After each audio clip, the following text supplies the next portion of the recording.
بسم اللہ والحمد للہ والصلاة والسلام علی رسول اللہ وبعد۔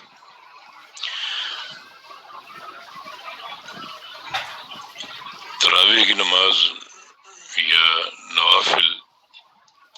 قرآن پاک سے دیکھ کر پڑھی جا سکتی ہیں یا پڑھائی جا سکتی ہیں۔ رمضان کا مہینہ آنے والا ہے، اللہ تعالی اس ماہ مبارک کی آمد سے قبل اس وبا کو اٹھا لے اور امت مسلمہ کو عافیت عطا فرما دے، اور اگر یہ وبا قائم رہی اور گھروں ہی میں تراویح ادا کرنی پڑی تو اس کی کئی صورتیں ہو سکتی ہیں۔ اگر آپ کو چھوٹی صورتیں یاد ہیں تو ایک صورت بھی آپ بار بار پڑھ سکتے ہیں نوافل میں، اور مصحف یعنی قرآن پاک کو دیکھ کر بھی پڑھ سکتے ہیں۔ سیدہ عائشہ صدیقہ رضی اللہ عنہا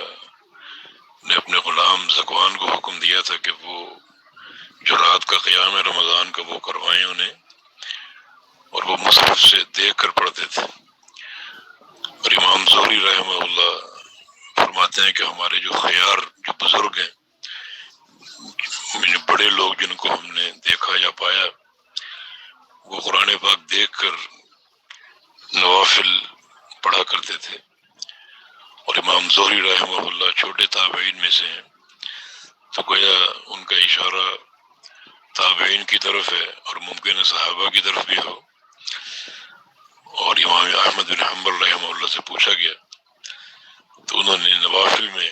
قرآن دیکھ کر پڑھنے کے جواز کا فتویٰ دیا تھا، اور یہی فتویٰ آج کل لجنہ کبار علماء کا بالخصوص سماحت الشیخ عبدالعزیز بن باز رحمہ اللہ کا موجود اور متداول ہے۔ اس لیے اس ماہ مبارک میں اگر تراویح مساجد میں پڑھنے کا موقع نہ ملا اور گھروں میں پڑھنی پڑی تو قرآن پاک سے دیکھ کر پڑھ بھی سکتے ہیں اور پڑھا بھی سکتے ہیں۔ واللہ تعالی اعلم۔ اور آپ نے پوچھا ہے کہ یعنی کچھ لوگوں کو دیکھ کر بھی یعنی صحیح پڑھنا نہیں آتا، تو یعنی ایک راستہ تو وہی ہے، اگر چھوٹی صورتیں یاد ہیں اور قیام لمبا کرنا چاہیں تو ایک ہی صورت بار بار پڑھی جا سکتی ہے، جیسا کہ صحیح بخاری میں صحابی جن کی شکایت ابو سعید خدری نے کی تھی، غالباً نعمان ان کا نام تھا، وہ سورہ قل هو اللہ احد بار بار پڑھ رہے تھے ہر رکعت میں، تو اللہ کے نبی صلی اللہ علیہ وسلم نے ان کے اس فعل کا انکار نہیں کیا تھا۔ تو ایک صورت بھی بار بار پڑھی جا سکتی ہے، اور خاص طور پر سورہ قل هو اللہ احد جس کے فضائل بھی ہیں، انہا تعدل ثلث القرآن، ایک تہائی قرآن کے برابر ہے،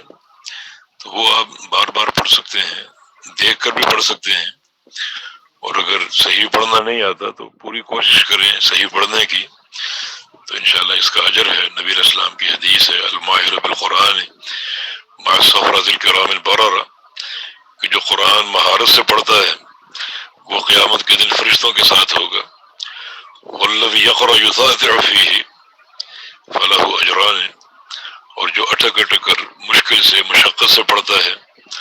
اس کو اللہ تعالیٰ دوہرا اجر عطا فرمائے گا۔ تو کوشش کریں صحیح پڑھنے کی، اور اگر خطا ہوتی ہے تو خطا قابل معافی ہے۔ اللہ تعالیٰ ہر طریقے سے جو بھی اجر و ثواب کے راستے ہیں